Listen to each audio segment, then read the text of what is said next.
Bacon is always good on its own, but we're gonna actually make bacon even better today. One of the things that I love to do is make pig candy, and I am making one heck of a recipe today. We're gonna take WhistlePig maple syrup plus WhistlePig smoke stock, about an ounce of each, and we're gonna mix it in a bowl together. And what we're gonna do is we're actually gonna shellac some beautiful slices of bacon, and we're gonna coat it with Traeger's pork and poultry rub, and then we're gonna smoke it. It's going to be delicious. Shellac your bacon. And this is gonna help stick our delicious Traeger pork and poultry rub.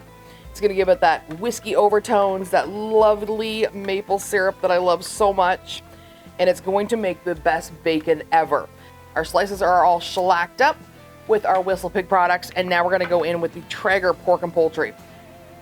So you wanna generously sprinkle these, and that whiskey maple syrup combination is actually going to absolutely help it stick right onto the bacon.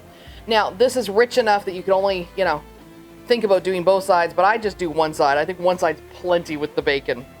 So there we go. We're ready for the grill. Just like that.